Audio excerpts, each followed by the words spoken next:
Hello, and welcome to the 4th episode of the History Machine podcast.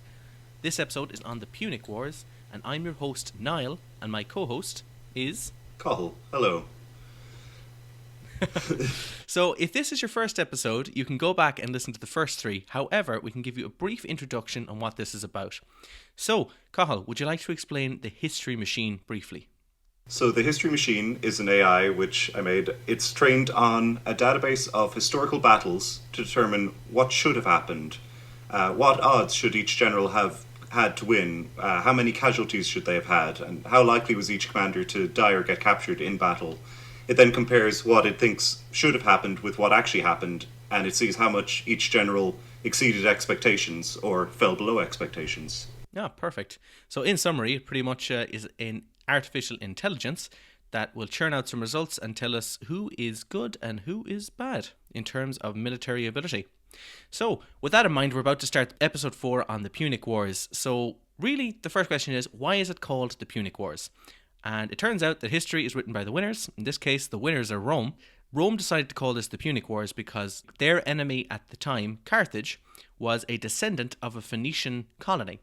And because the Romans pronounced the Phoenicians as Punic, we call it the Punic Wars. So to begin, I suppose we have to talk about the 2 major players of these wars and what they were involved with. The first is much more famous, Rome.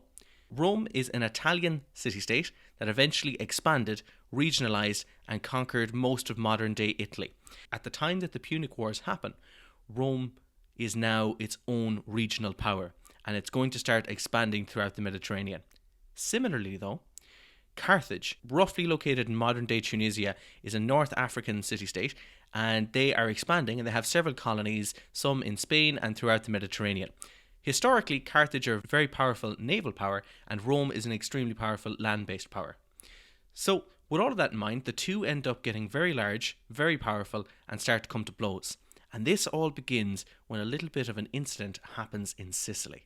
So in Sicily, there was a Italian-based colony. They had a tyrant on the throne who had a mercenary army, and on his death decided he was going to disband the army.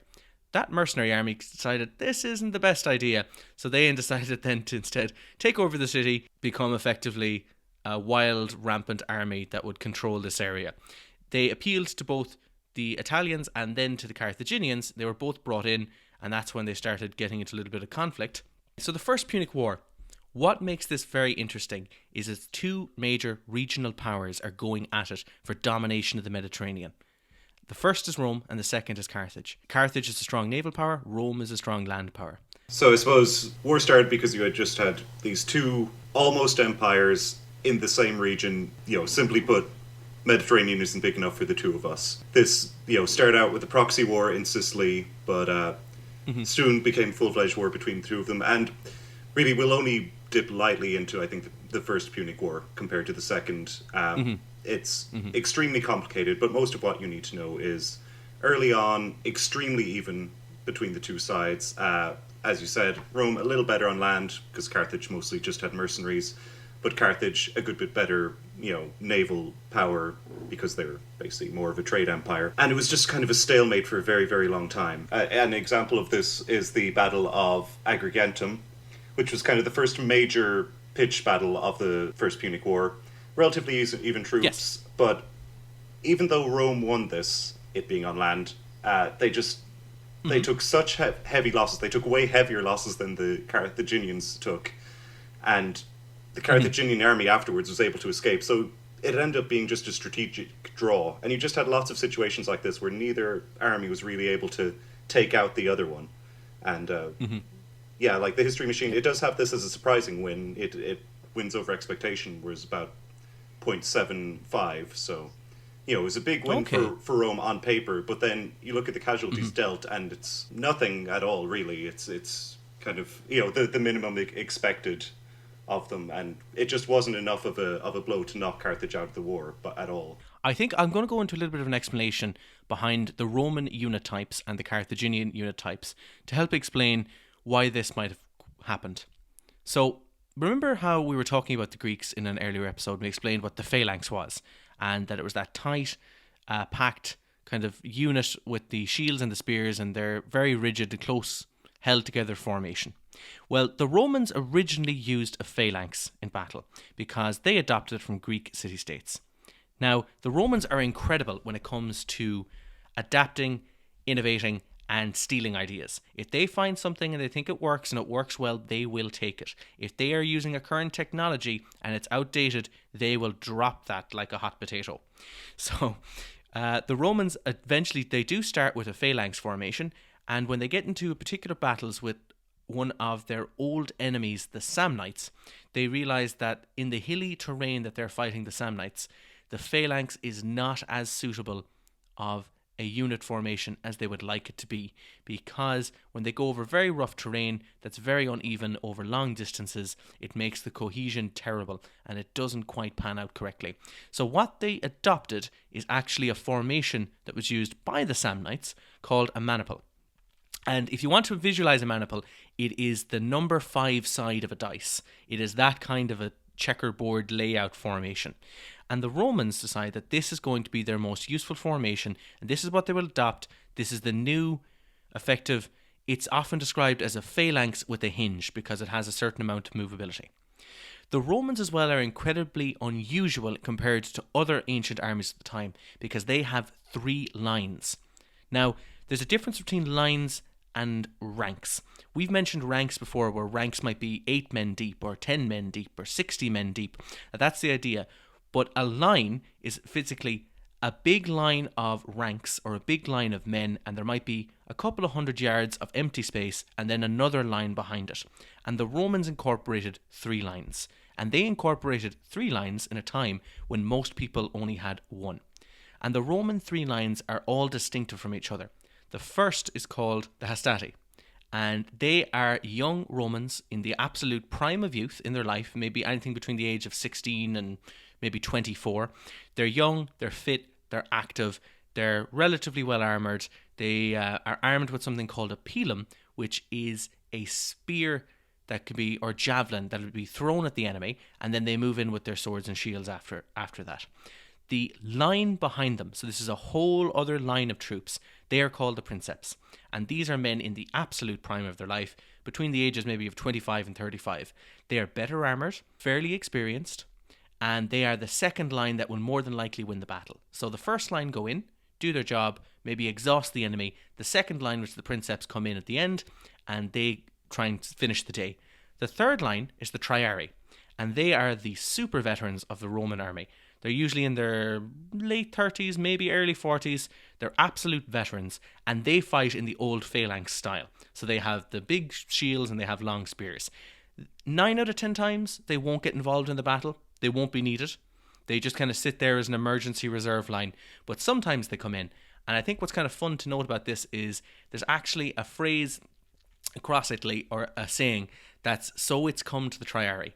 And what that means is sometimes young people really mess up and the old experienced people have to come in and save the day. And it's still referred to as, it's come to the triarii. So they're not really used that often, but they're the best armoured, the best equipped, the most experienced, the most calm, cool-headed troops.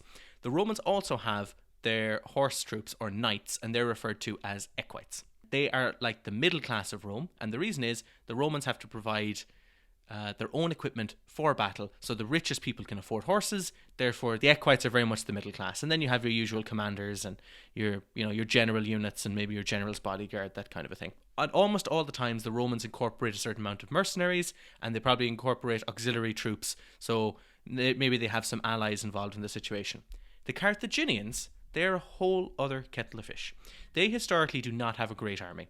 They do have one thing going for them very well, and that is a very good, apt navy. And that is because they are like the child or the grandchild of the Phoenicians, the great naval superpower in the Mediterranean. So the Carthaginians have a great navy, and they also have elephants. Now, when the Carthaginians have elephants, they do have African elephants, but they are not the African elephants we think of today, the ones you might see in the zoo or the sub-Saharan. those African elephants are larger than Indian elephants, but the ones that would have been used by the Carthaginians are a North African extinct species, and it is slightly smaller than an Indian elephant. So the Carthaginians would have used a North African elephant, and sometimes, through trade, they possibly got their hands on a subspecies of Iranian elephant, which would be a subspecies of an Indian elephant. So in summary, they did have elephants, which is awesome, but they did have smaller elephants than you would expect. Not too small, because an elephant, regardless, is still huge. You can't really compare with that. So the Carthaginians historically did not have a great army. They had a very good navy, but along came a Spartan general called Xanthippus, and he came across the Carthaginian army and was kind of brought in as a bit of a consultant or a trainer, and realized that you have got a lot going. You've got great troops, you've got fantastic elephants, you have unbelievable cavalry, everything is looking fantastic, you just have no organization.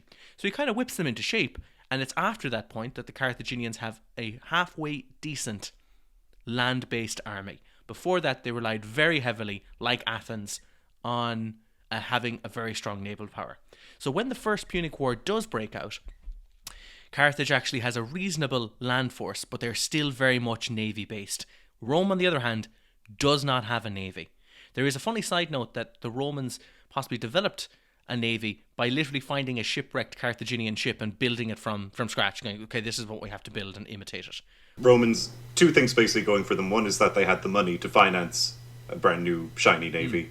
And two, as you say, they are very happy to innovate and steal good ideas and abandon old ones. And the real breakthrough for them was the invention of the corvus. This was a boarding device. It allowed them to board the Carthaginian ships, and it basically allowed them to get naval superiority. The first usage was the Battle of Mylae in 260 BC.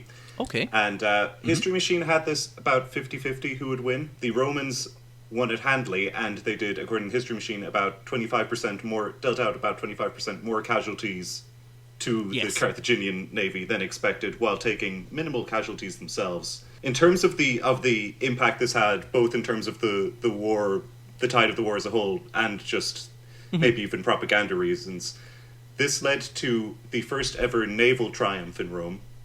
Triumph, basically, huge parade party celebration of a general. So that went to Gaius Duilius, who's the first ever admiral, basically, to be given a triumph. Whereas on the Carthaginian side, the admiral there, after losing the battle following on from this, was crucified for incompetence.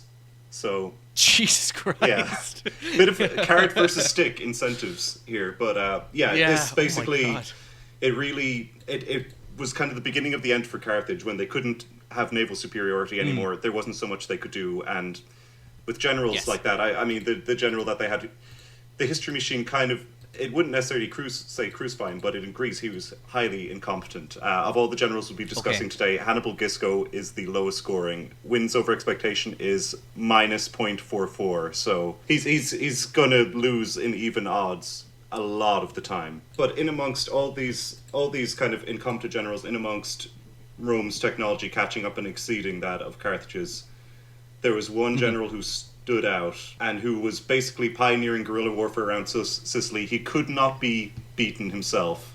He could evade, he could plan, and that was Hamilcar Barca. Undefeated. When we do talk a bit about the Carthaginians, there are several names that keep coming up. And unfortunately for us, the Carthaginians have very few names they actually use. Because everyone is just referred to as Hamilcar the whatever, or Hamilcar the second, or Hamilcar. So a few names that are going to pop up are Hamilcar, and if we just say Hamilcar, we mean the father of Hannibal. If we mention Hannibal, and just leave it at that, we're talking about Hannibal who crossed the Alps with the elephants.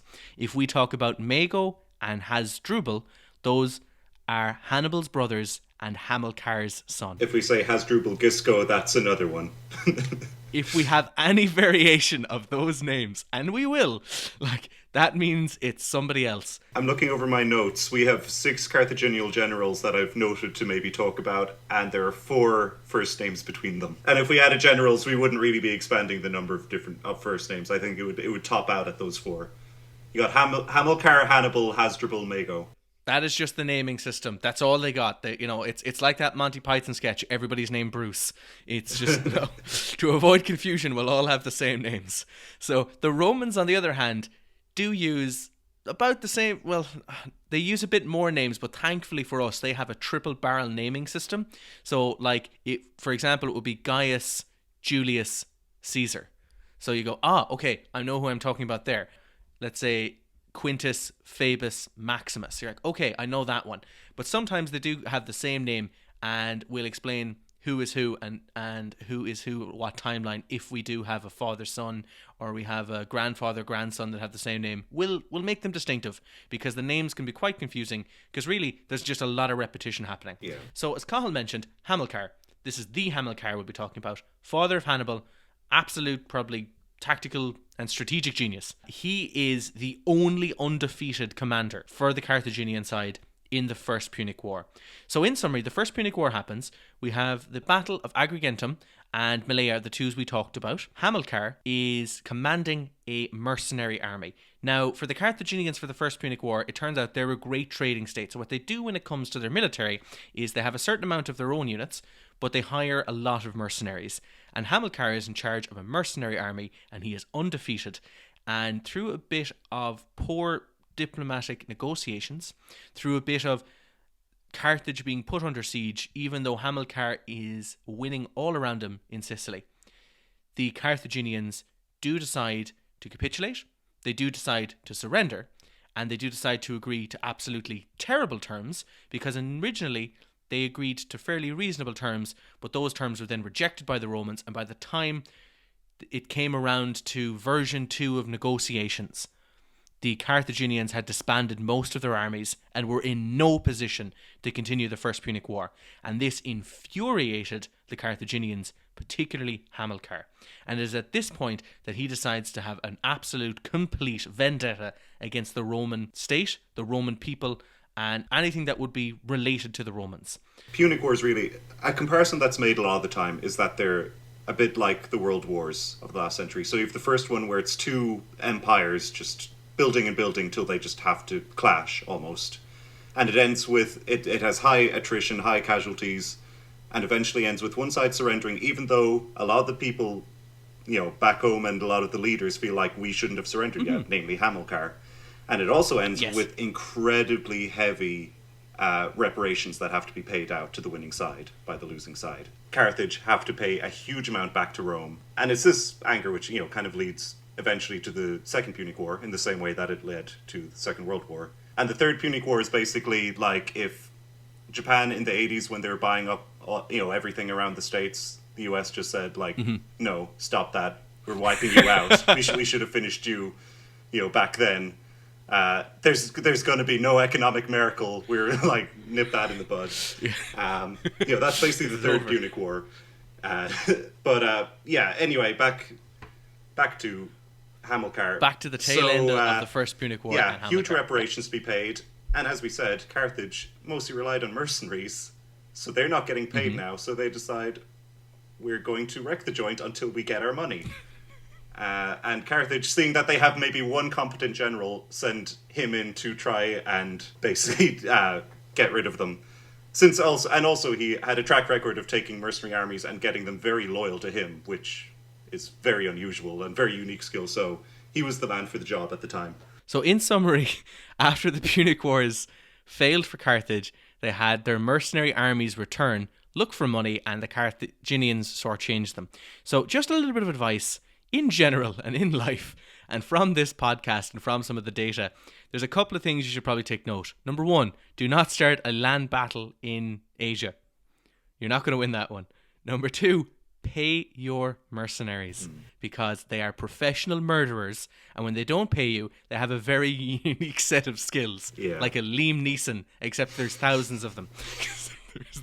So basically in recruiting new people to fight against the old mercenaries, they paid them up front this time with what little they had left over. We have Hamilcar in action, and we have a couple of his battles in the list, and Hamilcar is a very interesting general to look at in the context of the history machine, because it does not know what to do with. He is so good strategically that it doesn't show up in the tactics. He gets himself into such a favorable position before he accepts battle that then when he wins, the history machine's kind of like, well, so what? You were in a great position. Of course you're going to win that. Oh, okay. Even when he's outnumbered, he did incredible things. So an example of him being heavily outnumbered was the Battle of the Saw. Yes. Outnumbered about 5-1, he just managed to outmaneuver and basically herd the enemy army into a box canyon with no supply lines, which is like, that's probably the worst place you can ever get ambushed, is inside a box canyon. So he did such an incredible job setting this one up. The history machine, like, it had him a solid favorite, even though he only had a fraction of the numbers. Wow. And it does have him as having big casualties over expectation, about 30% more than expected. But his wins over expectations, it's only 0.35. It's nothing huge. It's solid, but it does think that he should have won. And then another example, Battle of Baghdad's River. Here he had a feinted retreat. Again, outmaneuvers a bigger army. And here, the history machine, like, it actually gave him a 90% chance to win, because by the time he'd done all his maneuvering, he was just in such a good position. Oh, wow. I mean, it does have a bit to do with the army composition as well, because the mercenary army is not necessarily going to be ranked as highly as more kind of veteran troops. But even so, like, he ends up with a very kind of modest, only maybe somewhat above average wins over expectation, even though he never lost, just because he set things up so well. He had such a great mind for strategy. Tactics didn't have to be as good. They were good, but they didn't have to be. Yeah, that's incredible. Now, actually, I want to talk a little bit about the Battle of Baghdad's River. It does involve something called a feigned retreat. So what he did is he set up his troops. Now, no one's exactly 100% sure how he did this, because there is not really enough information about it, and there's kind of been some speculations and a possible hypothetical. How did he lay out the troops? How did he deploy them? What was the situation? But he was outnumbered heavily with the enemy mercenary army. He had his own mercenary army, and he had a certain amount of elephants and cavalry. So he did feign a retreat, which meant he convinced his troops to pretend to run away. And normally, at least 90% of the time, when the enemy is running away, you want to chase them. And you want to chase them because that is where you deal your casualties. That is where you kill them. That is where they're running away and their backs are against you, and you start throwing your spears and you start hurling your javelins and you start running them down and killing them all, and that's it. You've won the day. So he starts the battle by making it pretend as if the troops are freaked out and want to run away. And when they do start feigning the retreat, the enemy mercenary army, decides to run at them, overextend, but he had this planned so his troops stop, wheel around, are in tight-knit formation, ready to go, and they counterattack. And because they counterattack and the other side has overexerted and has lost cohesion and formation, they cut through them.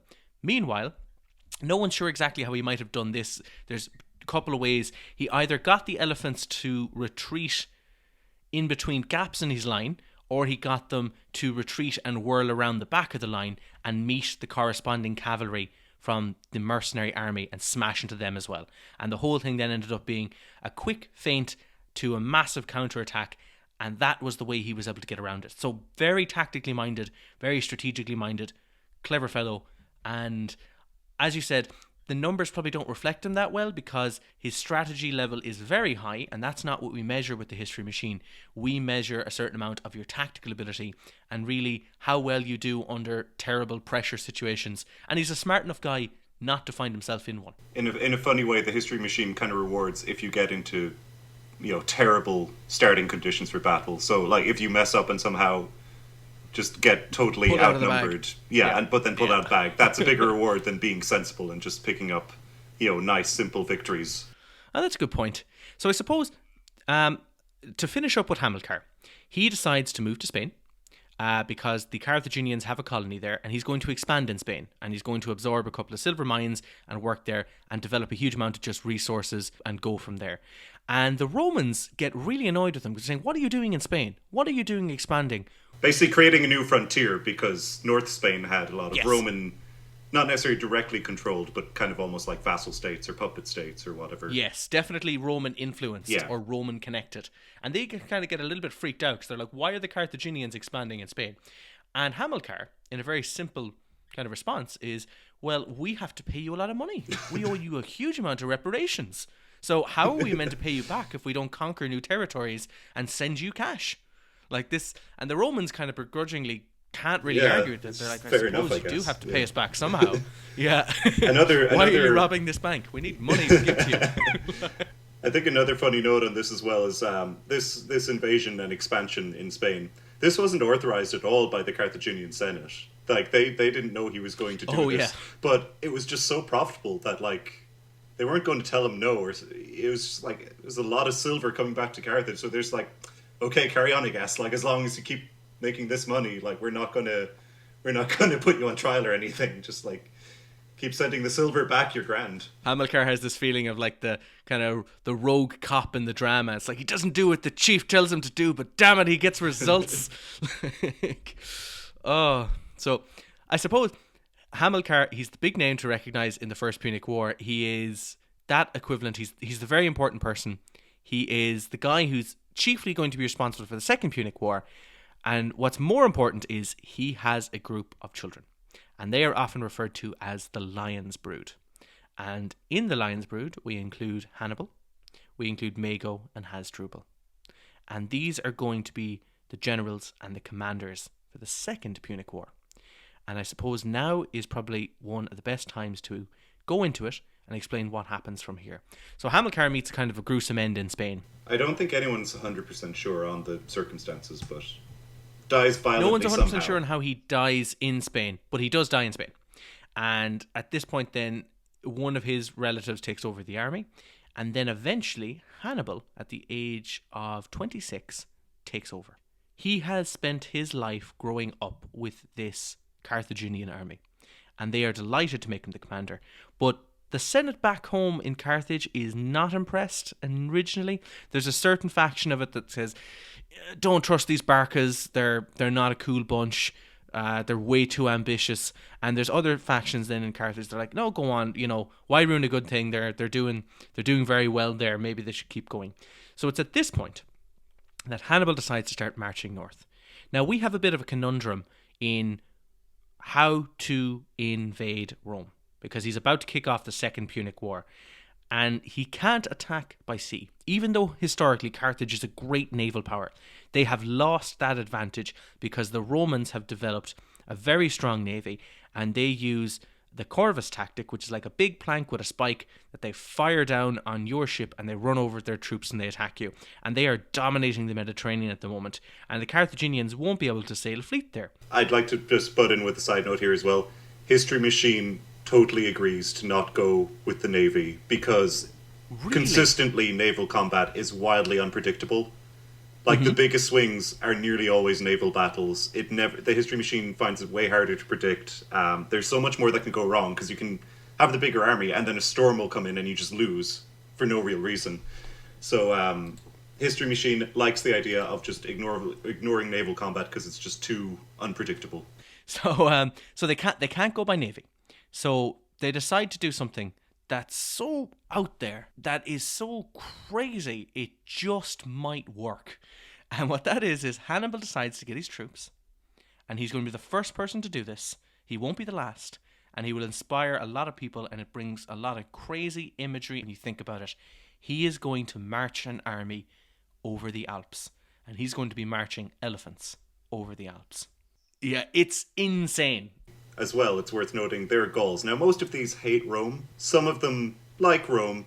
All of them see a big supply train coming through a normally barren mountain coming into winter. So they're going to try and rob what they can and fight you where they can. So it's like, even with all the elements, there's also just a lot of direct opposition from other people. So it's difficult in so many different ways. Yeah, it's not even just a logistical problem, it's not a movement problem, it's not how do we get there. And there is a quote from Hannibal at this time about crossing the Alps, and it is, "I will find a way or make one." And that pretty much sums up what they're going to be doing, cutting through the Alps, dealing with rival tribes, attacking them, trying to find the logistics for how we get from A to B, how we cut across it, how we avoid the steep slopes, everything, all of the problems. Now, this is such a crazy maneuver. The Romans at the time, if you have a Roman map, they don't even have the Alps filled out. That's like something that just go, no, nothing's coming there. Because nothing can. Yeah, and if you look at Roman positioning while Hannibal's doing this, they had sent one army towards Spain to try and intercept him, which missed him. They had one army down in Sicily, which were ready either to repel a naval invasion or launch a naval invasion of Carthage themselves. And then they had one army which was just all like raw recruits who were basically just in training, and they were up in North Italy because that was a nice, safe place to train up and get better and like, just basically get ready in case they're needed as reserves. But they weren't like a strong force. They were the weakest bunch they had. Yes. Eventually, Hannibal crosses the Alps and he lands in northern Italy. And I suppose this is a great time to talk about one of his first battles, and this would be between Hannibal and the Romans, and this will be the battle, the Trebbia. First big large-scale battle between them. That wasn't just a bit of a skirmish. First large-scale battle following the Alpine crossing. Relatively even-sized battles, and Hannibal just smashed them. And it's another example again of political weirdness getting in there, because the Roman politicians were also all generals essentially, and one of them really wanted to get elected. So he rushed up to fight Hannibal as soon as possible, even though it was winter when they normally don't fight, even though he had the really inexperienced army. He just thought, like, no, we'll take him, I'll beat him, and then I'll get elected because I'll be the big hero. Oh my god, yeah. Fair enough. So I suppose I might explain a little bit about the Roman political system. So at the time, you have different forms of government. We have already talked about democracy with the Athenians. We've talked about monarchies and diarchies with the Spartans. Most governments tend to follow, we have a king, we have maybe a couple of lords and some other people and noblemen, and then we have the general peasantry. The Romans are a big exception to that rule. They have a very large ruling class that are constantly bickering with each other and running for election, trying to become the heads of state. And the Romans have two heads of state, and they refer to them as consuls. And every year they're elected. Every year they elect two of them. And the idea is these are the two most powerful people in Rome. Underneath it then they have various other political stations, but it's the two consuls that are the very big important roles in Rome. And because it's a giant game of King of the Castle, and because it's a giant game of political machinations, they'll almost always be guaranteed to have a very competent person, or two very competent people, in charge. And because they have such frequent elections, this tends to get Romans to want to be very aggressive all the time. Now, they expanded because they were aggressive. There's a statement that the Romans conquered the world in self-defense. Because every time they'd come to their borders to say, we have an enemy right here, and they could be a big threat to us. What do? We conquer them. And then suddenly, after you conquer them, you got an enemy slightly more further away, and you're like, okay, what do? We'll conquer them. And you just move on and on. So they're incredibly aggressive. They have very short terms. People are very politically ambitious. It is a society that is rife with ambition. And when you find yourself as a consul or somebody in charge of a consular army, you are very eager to use it because you want to have names and triumphs and rewards, and you want to be remembered, and you want to bring glory to your family. So you'll see that constantly with the Romans at this time period. They are very eager on getting into battles. They are very arrogant. They are very well resourced, and they just want to win. And they want to have the awards, they want to have the glory, they want to have the honour. They are all about this kind of stereotypical, brute, aggressive Roman. And the Trebbia is a perfect example of that backfiring. Because Hannibal, he was just off the Alps. It was the middle of winter. Mm-hmm. He should have been wrecked. Instead, the Romans had a massive forced march up there, which exhausted them too. He got them up first thing in the morning, had them cross a freezing river. Yeah. So they were exhausted, they hadn't eaten. Whereas Hannibal's army, like, they'd scouted in advance, they'd gone like, this spot here that we're going to try and lure them into, this is perfect for our cavalry, which they had more of. He made sure his army was well fed, they had fires going all day. They were basically burning through resources because they just knew they had to win this battle. Yes. But the end result, massive, like, the Roman army almost totally wiped out. The history machine gave Hannibal a 25% chance to win this battle, given the circumstances. Okay. So, and he hammered them. He did 40% more casualties than expected.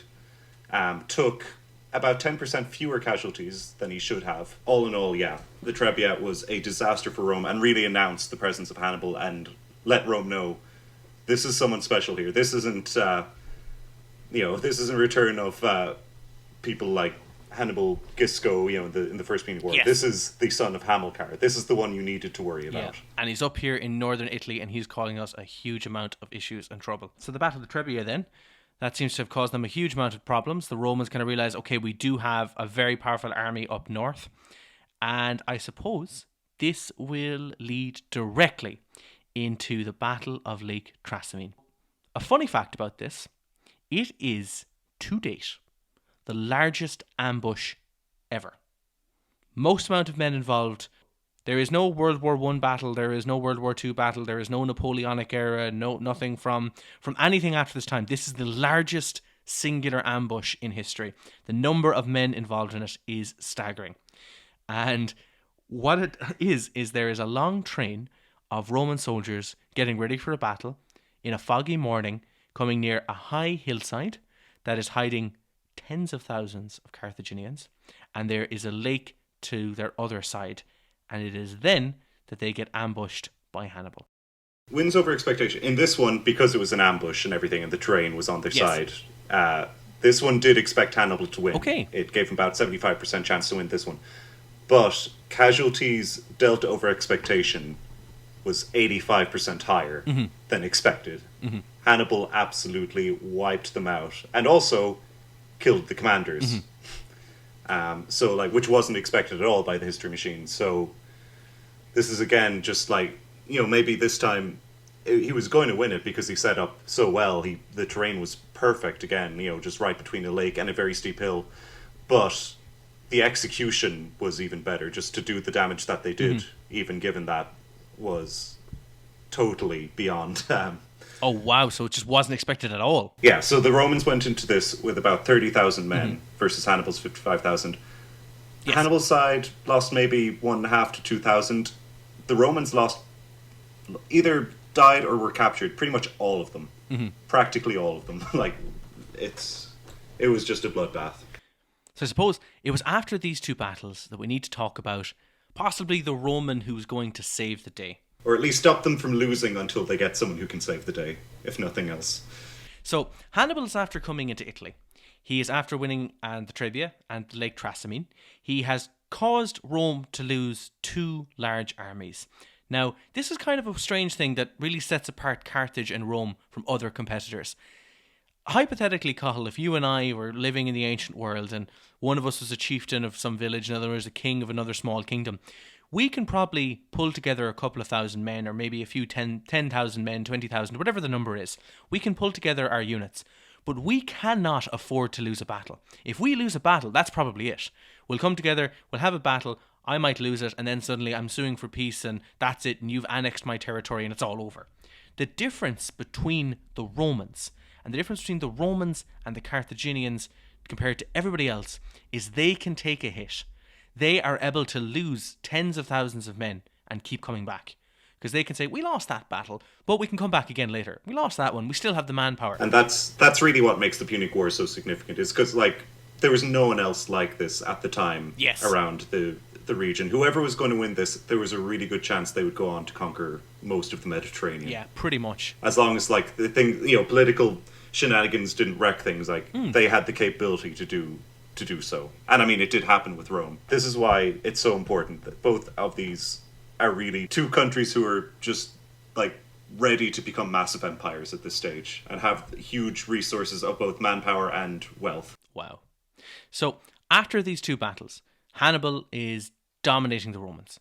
They really want to strike him back and just win. They have really, their pride is at stake at this point. There are a lot of Romans who think, this is it, you just need to have another big army, send it at Hannibal, take him out. But there's one person who really saves the day here, and his name is Fabian. And Fabian gets a nickname that sums him up very well. He's the delayer. And what Fabian is involved with is he decides, let's not engage Hannibal. We're in the middle of the Second Punic Wars. We're in the middle of this big engagement. We have a very powerful strategic commander in charge of a very powerful army up north that's only getting bigger with time. It's absorbing more Celts. It's gaining more support. And every time we engage it, even with bigger numbers, we just get annihilated. It's an absolute crushing. We do not want to engage this man at any time. So what we'll do is we'll pick off some smaller forces left, right and centre. We do not engage Hannibal. We do not meet him on his terms. We'll pick the battleground. We will work around it. We can't engage him. And this infuriated the Romans because they just said, well, you're a bit of a coward, aren't you, Fabian? Why don't you just Why just go in there and win the day? If we wanted to go with like the tried and true boxing analogies, all the other generals, they wanted a first round knockout. Yes. Fabian was going to try and win on points. Oh, you son of a bitch. He was going to try and outbox him. And everyone else, all the other Roman politicians were just like, but that's boring. Yeah, come on, knock him out. Knock him out. Do it. Knock him out. What are we wasting time? Knock him out. Oh God. Yeah. So, but it worked. Like Hannibal just he couldn't do any real damage. He wasn't defeated, but he was contained. He was just kind of moving around. Just kind of scavenging, but couldn't really do much. His supply lines were kind of getting chipped away at the whole time. Very true. He was just a bit stuck as long as Fabian was in power. And this style of warfare is often referred to as a Fabian strategy. And it's the idea of you don't engage the enemy, you don't give them any kind of terms, you let them bleed themselves dry in terms of logistics. And I think there's a fun side note to mention here about it. Hannibal was like, how do I get around this thing? He just won't engage me. So he came up with a novel idea to destroy as much Italian property as possible, but leave everything that was owned by Fabian alone. And he'd kind of spread the rumour that maybe Fabian was in cahoots with Hannibal. And of course, that absolutely infuriated and startled the Romans, who kind of go, wait a second, is this strategy working, or is he in cahoots with Hannibal? Hannibal... Yeah. Go on. Hannibal had picked out what we've commented on, that the Roman politics were... Yes. Could very well undo the entire Roman Empire before it got going. Because it was a pretty ingenious move. Very much so. Fabian, before we move away from him in the next section, just the history machine's points on him. The only thing is with his strategy, and this kind of maybe highlights why the Romans got so frustrated with him. Yes. When you don't take any big battles, when you don't take any risks, there's very little reward usually as well. And the history machine has him ranked as, of any general with 3 or more battles, he is the second most average in the entire database. He every single ranking, wins over expectations, casualties suffered, casualties dealt, commander kills suffered, commander kills dealt, everything is close to 0. He had 3 battles in the database. He won 1, drew 1, lost 1. He is almost perfectly average because he just never took any chances whatsoever. And never kind of over or underperformed. He just he stayed the course. He delayed.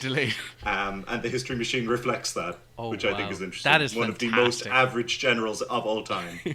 But again, it was a solid strategy as long as the Romans were willing to stick with it. But unfortunately, they weren't quite. Nope. So the Romans, after all of this scenario, they were not happy at all with this Fabian strategy, this delaying, even though it was chipping away at Hannibal and was causing him a lot of problems. They're like, what we got to do is raise a crazy army, smash it straight into Hannibal and ruin his day and end this whole thing, send him home, put some heavy treaties onto the Carthaginians again, make sure they're screwed forever. That's what we're going to do. And this leads very nicely into probably one of, if not the most famous battles in history. And this battle is an absolute masterpiece. And we'll go a little bit into it in a moment. But to set it up, it does involve a double consular army. So that's 2 consuls, both bringing an army together. They are going to have 80,000 men in one area, ready to take on Hannibal and end this total problem. And this is the Battle of Cannae. And when we talk about this, it is such a strange, crazy, hypothetical dream scenario that this particular battle has obsessed commanders, generals, tacticians, strategists forever. And to explain it, it is where Hannibal, quite simply, with less men, fully envelops, encircles, and annihilates a bigger, more powerful force. That is the Battle of Cannae. So the Romans have a double consular army. They're going to bring 80,000 men to the battlefield. They are ready to destroy Hannibal. They are ready to end this. They're ready to have a lot of triumphs, huge celebrations. This is going to be it. This is a mass super machine of troops ready to go. Meanwhile, the Carthaginians deploy their force in an inverse crescent shape, so kind of like a semicircle in shape, where the weakest troops are in the center, slightly stronger troops are on the edge, and they put the cavalry, which are the horses, right on the outside. Now, this is probably an important fact to note. The Carthaginians, throughout most of this Punic Wars, pretty much have better cavalry than the Romans, because they have cavalry from North Africa. They're faster, they're lighter, they're skirmish cavalry. They come close to you and they fire some javelins and they right out of there again into safety. But they're much better. They're very well trained. They're very powerful. So Hannibal almost always has fantastic cavalry, and he uses that to his advantage. And you'll find later, when he doesn't have good cavalry with him, that's really the downside. So with Cannae he does. And he has the cavalry set up, and he has this crescent bow with the weak troops in the centre. Now, the Romans have a very clear textbook. What they want to do is they're going to form their troops into a battering ram and smash through the Carthaginians, break that line. Then they're going to turn around, wheel about, and envelop them, and that will be it. And they were going to cut through them, pull them down, win the day. That would be it. Now, Hannibal himself is in the centre line with the weaker, with the less equipped troops, the regular ones. He wants to explain to them very much that you are part of this plan. So the invert crescent bow that the Romans are about to smash in, they steadily give up ground and they move back. But the wings on the side, the very tips of that crescent bow, they stay still. And then suddenly the bow gets straighter and straighter, and now it's a straight line. And the Romans are still punching through. And it makes sense, because in Roman warfare, just march forward, punch through, cut through the enemy. What are we doing? We're going forward. And Hannibal's made it as enticing as possible by sticking the weak troops front and centre. Like literally front and centre. Literally front and centre. And they're gradually pulling back. He has made it look to the Romans, this is an ideal scenario. And it keeps going, and it keeps going. And instead of breaking like a board, it wraps around them like an elastic band. And they keep pushing and pushing and pushing, but the elastic just keeps going. And it keeps stretching. And suddenly, that crescent bow that was jutting out, presenting the middle to the Romans, is now an inverse of itself.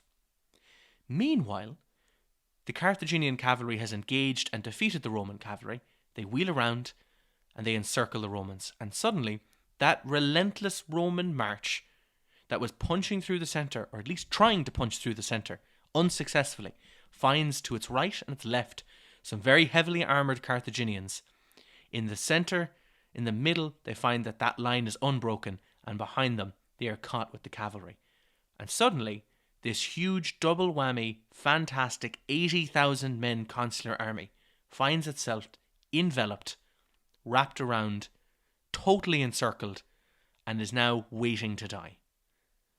And this thing is so unbelievably expected and so out there, it has just captured the minds of strategists and tacticians and generals throughout history ever since. People have been trying to imitate this forever. This is the masterpiece. This is the way to win a battle. How do you win a battle? Well, you envelop the enemy. How do you do that? Well, you can do it by doing this. It is just the strategy of annihilation. You just completely destroy the enemy and leave nothing left. Yeah, and the history machine backs this up as annihilation, because this has, of any battle in the entire database, not just the ones we're talking about today, this has the highest casualties dealt above expectation of any battle. About 95% more casualties dealt than expected. Oh, wow! In a battle that Hannibal was given less than 25% chance to win in the first place. Not only did he win, he dealt out 95% more casualties than expected. It agrees with the historians. The history machine backs up all the pomp, all the hype, all the legacy of this battle. It really has it stand out as one of the most unusual, I suppose, of all time. So this is the tactical masterpiece of Hannibal. This is what makes him. If we want to be honest about it, this is why he's remembered. There's a lot of things of like, well, he marched the elephants over the Alps, he did X, Y, and Z, he was a thorn in the side of the Romans. But it's really after the Battle of Cannae that history is sitting on a razor's edge, because the Romans have lost 3 large armies in less than 3 years. They should by all means want to sue for peace right now. They cannot beat Hannibal. They cannot beat him in the open battlefield. It cannot happen. There is no way around it. Even they outnumber him, whatever, it doesn't matter. He will just win. And it is at this point in Roman history that there is absolute, utter panic. They don't know what to do. They're thinking, Rome is under threat. This is it. This is the end. This is everything. And it is at this point in history that Hannibal decides to do something that a lot of people will critique him now, and they critiqued him at the time. And it was, he decides, I will not march on Rome. I will not finish this. I will not follow up. A bit of a running theme is like how Hannibal's ability ages. At this point, we are currently at peak Hannibal. He's had 8 battles. The history machine currently has him at 0.44 wins above expectation on average. So, like, if you're in a battle with 1 in 20 chance of winning, he'll probably win that half the time. He's really stand out. He's one of the top all-time ever, if he stopped here. And in terms of casualties, he deals out about 50% more casualties than expected. He will kill your general 20% more often than you would expect. He takes very few casualties. Like, he is standing out as best of all time, probably like top 3. But it's what happens from here now. That is all pretty much downhill. Yeah, it seems like everything should be on top for Carthage, but, you know, we've all heard the Roman Empire. Most European languages are Latin-based. Carthage, we're not even 100% sure necessarily where the original runes were. So what happened? Yeah, what did happen? Because Rome win this. Rome do come out and actually win this war. You're like, hold on a second now, they lost how many people? Lake Trasimene, Cannae, and like the Trebbia? It's like, what happened? And it's all falling apart. And they haven't won in Italy, and their allies are currently leaving them. I suppose this is probably an important time to also mention Hannibal's strategy. Didn't work, but Hannibal's strategy at the time was to decide that the Romans had recently united Italy. They had conquered it, taken it over, annexed parts of it, made kind of leagues and treaties and allies, and some of them were a bit grumbly allies. They weren't too happy under the Roman umbrella. And his goal was to have these Italian states break apart, form their own principalities and kingdoms and governments again, and put Rome back a couple of 100 years.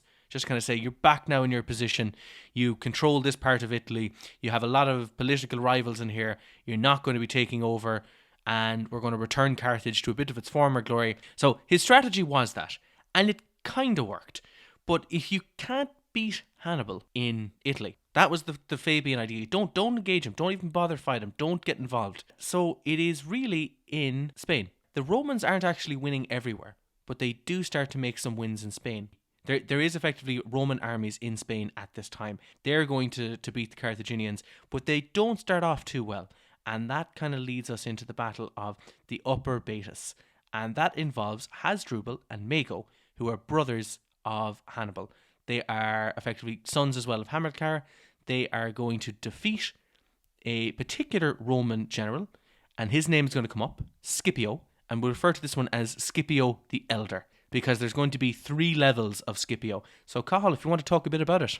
Rome knew that they couldn't win at home, weirdly, so they had to go kind of to Carthage's home ground, and this was their first real major attempt at that. Okay. This is kind of 2 battles that were combined into one. In summary, History Machine, it had it 50-50. It was a very, very close run thing, but Hasdrubal and Mago, you know, they did a really good job in this one. Casualties dealt 32% more than expected. They took 8% fewer than expected. And also, in the process, they killed the Roman generals of Publius Cornelius Scipio the Elder, yes, and Gnaeus Cornelius Scipio. Yeah, as we said, like it's a good thing for Rome that they were at the stage where they could take these massive defeats and keep coming back, because this was really, at the time, their grand scheme to take back the war and take over Spain, and it just fell flat. It was just crushed before it could really get going here. But in a way, long term it backfired, because that death of Scipio the Elder, it fueled one of his sons really to seek revenge and to seek war in Spain specifically to get back at Mago. Right, so I suppose that will lead nicely into Scipio Jr. We'll refer to him as Scipio Africanus. This is eventually the title he will earn. We'll talk about that in a moment, but he will start the Battle of Ilipa. So yeah, Scipio, who was incredibly young at the time, should not have been considered ready for a major command. But he asked, like, can I command the army in Spain? And Rome was like, listen, we tried that already. It was a disaster. It's your death wish, kid. No one else is asking for this job, so you can go ahead and do what you like there. Because, like, no one else stepped up. Like, we don't need to, like, lose any more big-name politicians to this war. You can go nuts. The Scipios are the important family of the Romans, because Scipio the Elder will be the one who gets involved in the First Punic War and part of the Second. It is his son, Scipio Africanus, who will end the Second Punic War, and it will be the grandson also named Scipio, who will finally end Carthage. And this is where the Scipios make their name. They make their name and they make their reputation in Spain. And Scipio was very unusual. As Cathal mentioned, he gets this young placement of command. He's too young really to command troops, but he's given the job because no one else wants it. But he's also given the job because really the Romans have lost a lot of nobility. They don't have that many good leaders knocking around anymore because most of them are dead, because most of them have been killed by Hannibal. So it opens it up. Scipio really has the opportunity of a lifetime. Now, as a side note, the Romans later in history are very anxious about giving power to anybody under the age of 30. This is like, who wants to be the general, who wants to be the commander, who wants to be the emperor of Rome. If you're under 30, it's almost never a good idea. And the only exception that proves the rule is Scipio Africanus. They kind of say, he is the one exception of, give a young person a lot of power, he'll do a great job. No one else can do it. He is the exception that proves the rule. And it's because he's so young, and because he gets himself an army and veteranizes it really quickly, and then starts doing something very strange that's very un-Roman at the time. He starts experimenting. He starts deploying his troops differently. He starts going, maybe I won't use this triple line system. Maybe I'll do this. Maybe I'll deploy them this way. Maybe I'll move my troops into a different formation. Perhaps I'll get the third line and pull them up to the front. There's all of these strange innovations and changes that he can only kind of do on the fly for two reasons. The first is he's quickly tried to make his army more experienced, and also he is learning heavily from the Carthaginians what they do, how they do it, and how they play warfare. And he's using that to his advantage, and you can't find other Roman commanders at the time who will do it. That is somewhat connected to the Battle of Elba, and Cathal, I'll let you talk about it here. So the Battle of Elba, this was him coming in attacking Mago and Hasdrubal, Gisco, another important Carthaginian family. So Scipio, you might hear a few familiar things when I call out this some of the details of this battle. Scipio had a much smaller army, about 50,000, compared to the Carthaginian army, which was maybe 75,000. Yes. But he did have good cavalry. Okay. He put his weaker troops and kind of skirmishers down the middle, and the solid Roman infantry on the sides, and then the cavalry even further out. Where's this going? Yeah, and then on the Carthaginian side, they weren't expecting battles, so they hadn't eaten yet, they weren't quite ready, and also they were expecting, they had previously won in Upper Betas, so they kind of knew what to expect from Roman army. But in comes this totally different formation. They were not ready to change how they were going to fight it. They couldn't reform really quickly. This battle now, because the composition history machine gave it about 50-50. Right. Because I suppose superior cavalry counts for a bit more, even though they were outnumbered. But the casualties dealt over expectation were 71% higher than expected. And this basically takes Carthage out of Spain entirely. Apparently, according to legend or whatever, the casualties would have actually been Cannae levels, except the weather kind of turned and they couldn't keep fighting, which allowed a portion of the Carthaginian army to desert. This was huge, and suddenly Carthage, they've gone from being on top of the world, they have the best general in the world probably. They are winning all around them, they can't seem to knock Rome out, but they're under no threat. Suddenly they've lost Spain, which is the main source of their income and the main source of a huge portion of their armies. Also, now there's this new guy to worry about whose dad they killed and is coming for revenge. Meanwhile, while Scipio is taking names and destroying armies and taking over Spain, what is Hannibal doing in Italy, you might ask? And the Romans they're not engaging him. A couple of the city-states are actually breaking away from Rome. They've decided, no, we're not going to be part of the Roman thing anymore, we're away from them. And Rome comes up with a new strategy. They come up with a strategy to deal with Hannibal. And that strategy is similar to the Fabian idea. We shall not engage him. He's got this huge, unbeatable army, and even if we pull together more numbers, we won't be able to beat him. So we'll just make loads and loads of small armies, and we will deploy them all across the country. And whenever somebody rises up or joins with Hannibal, we need to effectively find and defeat every army that isn't run by somebody called Hannibal. This is what we're going to do. So they just pretty much get smaller armies, smaller legions, smaller groups, break them apart, disperse them across Italy, and every time the Carthaginians pop their head up and it's not led by this big army controlled by Hannibal, they smash it down. And every time Hannibal shows up, they get out of there. They're like, okay, not getting involved. And this just goes on. And Hannibal is going from place to place trying to defend his allies and trying to attack the Romans and trying to take things over. And it's just not working. And the Romans are pretty much going, well, just we won't engage you and we'll bleed you dry because this is our country and we have our resources here. And the Carthaginians, who are meant to be sending you over some resources, they've kind of abandoned you to a certain extent. And you've lost Spain. So you don't have any of that resource anymore. And now you find yourself in a terrible situation. And it is at this point that I suppose we're going to have a big turning point in history. The Romans decide to stick it to the Carthaginians, and they are going to invade Carthage, they are going to invade North Africa, and they are going to attack Carthage itself. And after nearly 20 years in Italy, Hannibal is called home. And his last 20 years of his life, his whole military career, the whole goal to end Rome, to destroy it, to stick to some blood promises he's made to his father, and always to be an enemy of Rome, he's got to come home and defend the Carthaginians because they cannot defend themselves. And this nicely leads into the Battle of Zama. Now, to talk about the Battle of Zama, it's a rare occasion where two commanders before the battle actually get to talk to each other. And this is recorded by a few Roman historians. Livy is one of them. They do mention pretty much that the two do meet with a few translators. They have a bit of a conversation. And I'm going to summarize it with a couple of bullet points just to kind of say what happens. So at this point, there's about a 35-year-old Scipio, a 45-year-old Hannibal. I'm kind of roughing the ages here, not exact. But they meet halfway between their two camps with a small unit force each, and they decide they're going to have a little bit of a talk before the battle commences.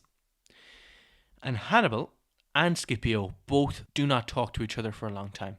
They just stay in silence. It's possibly a mixture of all. Maybe it's just they're sussing each other out. And Hannibal's the first to talk. Pretty much says to Scipio, listen, I'm a bit of an older man. You kind of have luck on your side. But you have luck on your side because you're young and you're indestructible. And that's what youth does to you. He says, but listen, I'm the guy who had the huge battle at Cannae. I'm the victor. I'm the guy who put, Rome's back against the wall and they were knocked down 3 times in a boxing match. I really had them destroyed. I had you ended, and I had this fantastic career, and now it's all over. And now it's being kind of betrayed. He says, what you can do right now is, the Carthaginians have offered you peace, but you won't take it. But I'm going to offer you peace right now. And you can take it from me, because I'm a much more respectable name. Fortune is on your side. Luck is on your side. The Carthaginians and the Romans believed that it was like a physical entity you could have. But the luck of youth is on your side, but that will fade away. And you will become like me, and you will have the failures like me, and the glory of youth will shatter eventually. And Scipio kind of returns with a reply that is, well, were you suing for peace when you were in Italy? You're only suing for peace now when you have to come home. You're only suing for peace now when you've lost Spain. You're only suing for peace now because luck is on my side, and I am young, and I am indestructible, and I am the next big thing.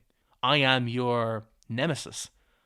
They kind of agree that this is it. We shall have battle in the morning and we'll see what happens. So when we talk about Zama... History Machine, even though Hannibal was despondent and he was maybe leading a less experienced army, it still gave him 50-50 chance. It gave both sides about a 50-50 chance. So this is even... Just to add to the tension where you have these two of the greatest generals ever, multi-generational feud between both countries and families. Hannibal has a slightly larger army, but...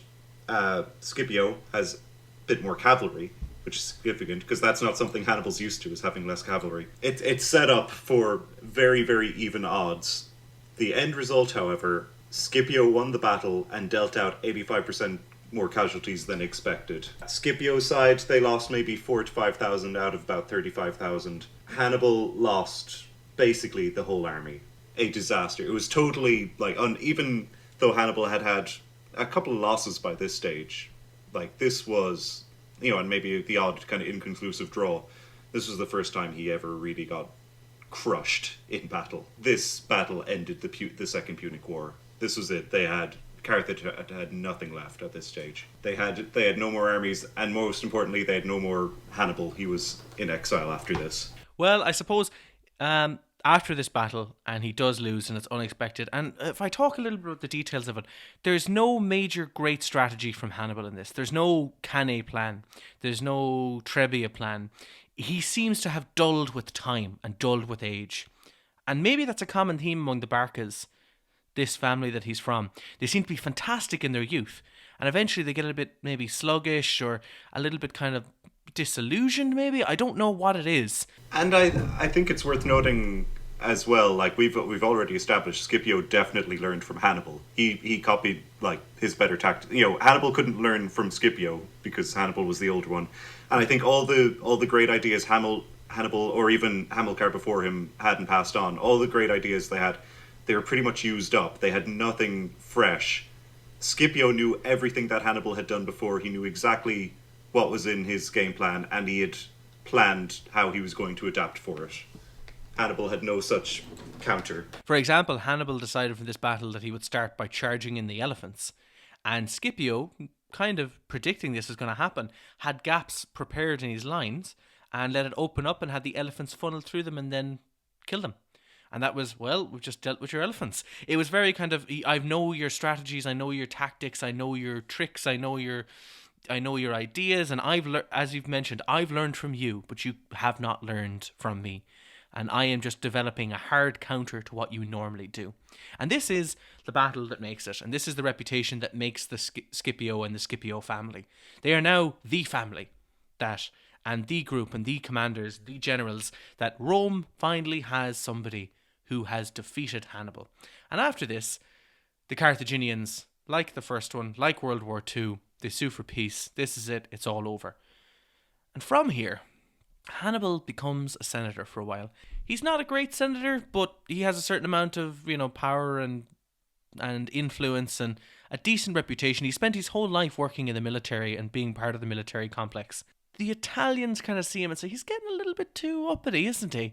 And some Carthaginians in the opposing political factions he is getting a bit too uppity. And that is when Hannibal does flee to exile. And he decides to move east and head towards the Seleucid area. And there he will remain kind of running away from Rome every now and then. And trying to kind of evade them and evade their agents. Now, this is a great time to bring up a fun little meetup. It turns out that after the Battle of Zama, a little bit later in history, we find that Scipio, who is now Scipio Africanus, he's had his triumph, he's the man of his generation, the fantastic, the head of Roman state, possibly one of the greatest commanders Rome has ever produced. I'm sure we can look into that and verify those numbers. But he is the man of his generation. He travels east to visit a court, and he finds himself in an unusual position of actually having dinner with Hannibal. And they're meeting there in this court, and they decide, you know what we'll do? Kind of like two aging boxers or two sports analysts or two retired athletes. Scipio wants to kind of say to Hannibal, you know what, who's the greatest of all time? Who would you reckon is like the best commander? And they're like sitting down and they're going to debate and talk about it. Basically, they're coming up with this idea for a podcast before we ever did it, yeah. So they both agree that the absolute best person is Alexander the Great. They say he never lost a battle. He conquered all that territory. He ended Persia. He is probably the best. And they said, that's very reasonable. Number two, then, Scipio kind of goes, I wonder who that could be. And Hannibal makes an excellent point, according to Scipio. And that is Pyrrhus of Epirus. Pyrrhus, he was a Macedonian Greek commander. He is a blood relative of Alexander the Great. And he had loads of victories against the Romans on Roman soil. He kind of didn't win outright, but because he had so many victories against the Romans, I'd probably rank him number two. And Scipio says, I suppose. Both of them, for their own ego, they want to believe that Rome is hardest to beat. Yeah, very much so. So they both agree, I suppose he's the second. And then Scipio gets a little bit uppity and is like, all right, this is it. This is the one. Who's number three? And Hannibal goes, it's probably me then. And Scipio, in a certain amount of Roman arrogance and a little bit of disbelief, is kind of like, well, hold on a second. I've beaten you in a battle. Where would you rank yourself if you'd actually beaten me? As in, I should have third slot. I've actually beaten you. And Hannibal replies with, should I have beaten you, I would put myself first on that list. So it really cools the ego of Scipio, the man who is kind of having a lot of his triumphs and parades and is the man of his generation and considers himself the best person ever, or possibly the best commander alive. That Hannibal really sticks it to him in a sense of, should I have actually beaten you on that coin flip in the Battle of Zama, then you know what? I'd be the best ever. That's just what it would be. Because no Roman commander would have beaten me. That's it. So, with that in mind, do you want to actually run through, according to our database and our neural network, what we would reckon at this time that top 3 list would be? So the history machine, with the limitations that its generals only up to this point in history, its generals that they could have theoretically known about, so nothing in East Asia or anything like that. And as well, just to avoid getting like total kind of random noise, minimum 3 battles. Yes. So number 3, they have Alexander the Great, which is interesting. It's again boxing analogies, a bit like maybe a Floyd Mayweather or something, where it's like, yeah, he never lost, but he didn't have the great rival that the others had.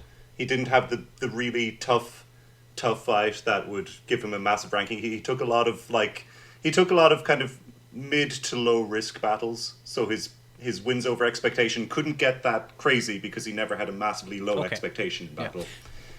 Number 2, it has Scipio. Oh. So Scipio, he's right to have a high opinion of himself.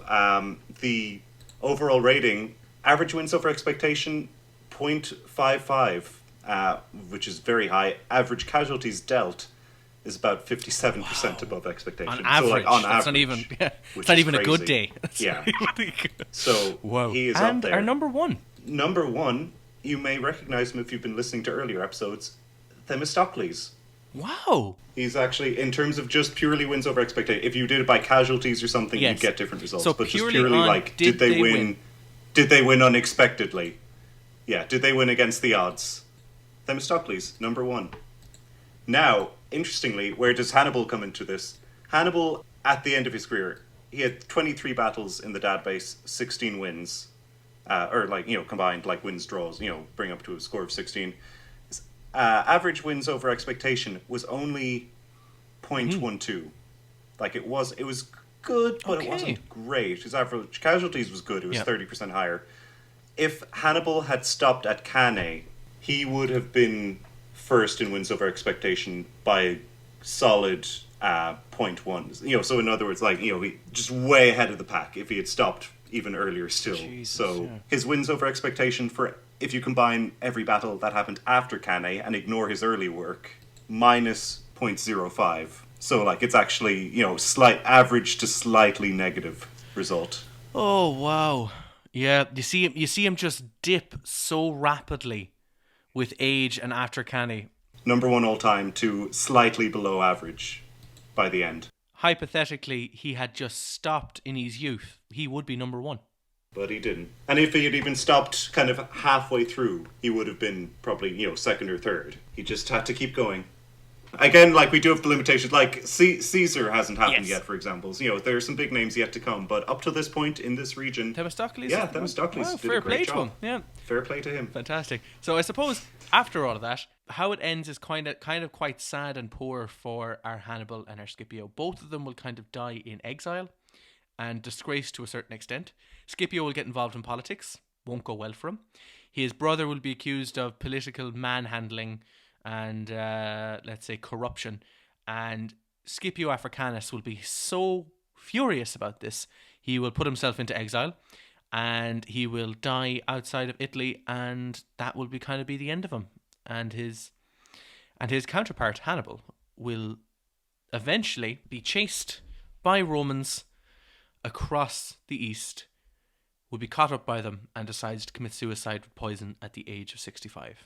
He had one last battle as well, post-Zama, which was, we mentioned the Seleucids, and we also mentioned earlier, don't get involved in those naval battles, because they're too unpredictable. So.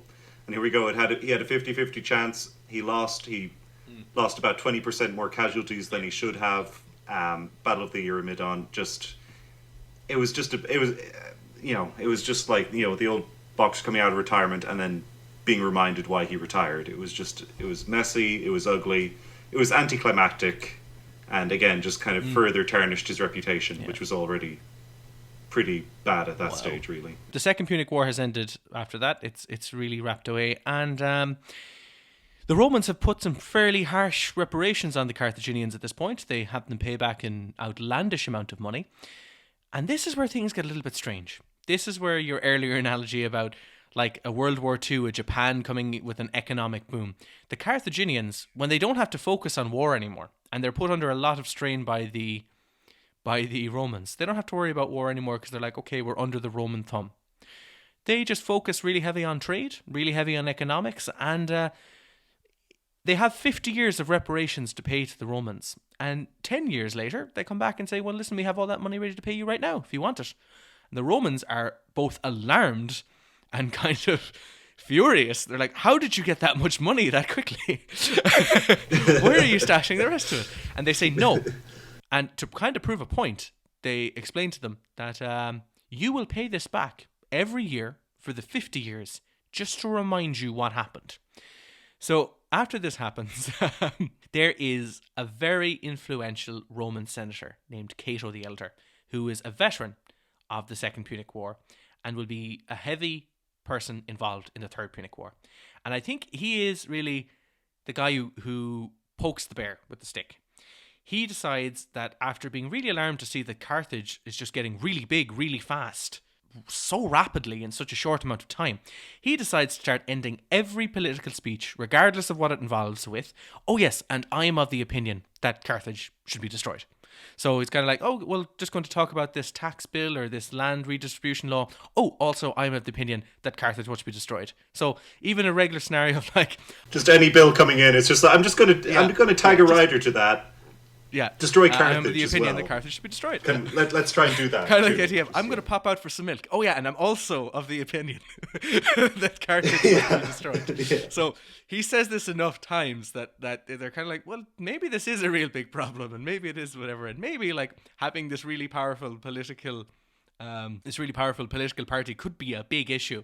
So the Scipio family produced another Scipio. This is the grandson Scipio, and he is going to lead the Third Punic War. And this is where Rome pretty much ruins its political reputation. So we'll go a bit into it, but I'd like to give a bit of a background explanation into what the Romans do for the Battle of Carthage. They transport an army to Carthage. They have put them under a lot of pressure, and they start their negotiations. Similar to the really out there Athenian democracy that's very shrewd and not very cool, this is so much worse. They have a negotiation with the Carthaginians and they say, listen, we don't want to have war, but we will. But we got a couple of demands, and the first is you give us hostages. Now, hostages are very common in ancient warfare. It's very common to take some hostages, usually some noble children, keep them as prisoners, and if something goes wrong, we kill them. And they want to take a couple of hundred Carthaginian nobility, and they will use them as hostages. Reluctantly, the Carthaginians agree to this, but they say, listen, we can't deal with the Romans right now. They're way too strong. We don't really have the mechanisms to deal with them.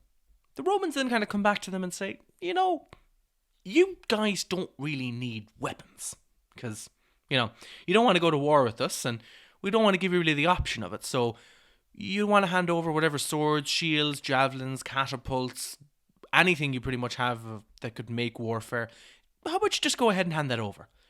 Now the Carthaginians are kind of alarmed. They're like, well, why would we want to really hand that over? And it's like, well, you're suing for peace, aren't you? Or you really want to agree that we won't have anything happen here. So very reluctantly, the Carthaginians hand over all their weaponry.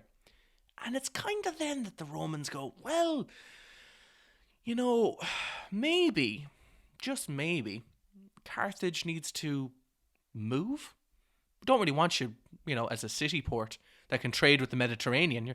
You might get a little bit too ambitious and maybe you'll build up some more money and maybe you'll get some notions and you'll want to do something. And at this point, the Carthaginians are freaking out because they're kind of saying to themselves, we've just given you loads of hostages and all of our weapons and you want us to what, up and move? They're like, yes. It's like, but that's outrageous. That no one would agree to this. They said, well, if you don't really agree to it, we're going to have war. And this is where it is so absolutely unbelievable for the Carthaginians. We've given you hostages, we've given you our weapons, and you still want to declare war. This is outrageous. And they realize at this point, the Carthaginians, how bloodthirsty the Romans are. They do not want to take a chance with a third Carthaginian, let's say Hamilcar or Hannibal. They don't want to take this chance. They're like, we'll just destroy you forever, and completely destroyed. So for the next 3 years, Carthage, which is a port city and is able to kind of, get itself some resources by the sea, is under siege by the Romans. And they have no weapons. They've given away their youth in terms of hostages, so that's totally backfired on them. They are stuck here in a siege, and it has become everything for their existence. As in, all they have left now is making new weapons inside the city. There's reports of and talks and documents of women cutting their hair to make ropes for siege weapons. It's everything that is left of the Carthaginians is put into this. And I suppose it's very grim. It is a total... I don't want to say it's a genocide, but it's about as close to genocide as you can get, because the Romans... It is. The entire Second Punic War, it's all like... It's the kind of stuff that jingoism is made of. It's all exciting, dramatic battles. It's, like against all odds, victories, being pulled out of nothing. This is just like Rome has just ground them down. And like you have a city of hundreds of thousands against not a huge army, but like the history machine. It gave the Romans well over 90% chance to win this because they weren't fighting any real soldiers at this point. Despite the numbers difference, it was just... There was nothing left really in Carthage. It was just civilians trying not to die for as long as possible. And this is the Rome that taints their honor and kind of destroys their reputation, because never before have you had in history at this time, recorded history at least, somebody be so cooperative and so really compliant with the demands of the invader and yet still be completely annihilated. And this is very much where this is referred to very much as this is the Carthaginian solution. This is what the Romans do to Carthage. They will eventually storm the city. They will eventually kill everyone they can find in terms of men. They'll get the women and children. They will sell them into slavery. And they will strip Carthage brick from brick. And some reports or possibly urban legends of the salting the earth so nothing will ever grow there again. And it's what happens. It's a complete and utter obliteration of Carthaginian culture, Carthaginian ideals, and the Carthaginian people. And they are gone. Or there are some small legacies left over from the Carthaginians. There's obviously the recorded history the Romans have, the stories of Hannibal. But there is a city in Spain called Barcelona, which is named after the Barca family. It's kind of founded by them. That's possibly the only lasting legacy of Carthaginian influence, that there's a small bit of Carthaginian influence left in Spain. But other than that, they're non-existent anymore. They don't have anything to go with. They're an extinct people. There is no Carthaginian language left over. There is no Carthaginian influence. There's no legacy. There was technically a new city built called Carthage by Julius Caesar much later on, but like it's probably not the exact same location, and it was Roman. It is a Roman. It was very much. Yeah. It was almost just to reinforce like we own this now. Yeah, so I suppose with all of that in mind, let's talk about the top 5 commanders that we have mentioned today. Now, we did do our all-time list there in comparison to the list that Hannibal and Scipio proposed, but just for this episode, let's talk about the top 5. So could you tell me, coming in at number 5? Okay, so 5th place general was Hasdrubal Gisco. So he was one of the ones involved in defending Spain, mostly. One of the main generals. And, if you look at him, if you look at Mago Barca and you look at Hasdrubal Barca, their stats are all really similar because they were fighting the same battles mostly, but it's basically they lost more than they won because of Scipio, but they still end up with very average, like only slightly below 0 wins over expectation. So in other words, they were solid generals. Not necessarily spectacular, but they were competent, but they just ended up in incredibly tough battles against Scipio, and they did about as well as could be expected. So Hasdrubal Barca, Hasdrubal Gisco, and Mago are all ones that are very similar stats. Did solid casualties above expectation, but the task was a bit too much for them. So they are all just in around the minus 0.0708 mark. Okay, so coming in then at number 4. Yeah. Number 4 is the second most average, which sounds even lamer, general of all time. That's Fabian there. His wins over expectation was minus 0.02. Casualties suffered minus 0.08. Casualties dealt 0.07. And then commander kills both negligible. He won 1, drew 1, lost 1. Just totally. And in slightly below him, incidentally, is the grading of Hannibal if you only had his battles after Cannae. So he did better in terms... He did significant casualties, about 20% more than expected, but every other area he was just kind of... All right, so number 3.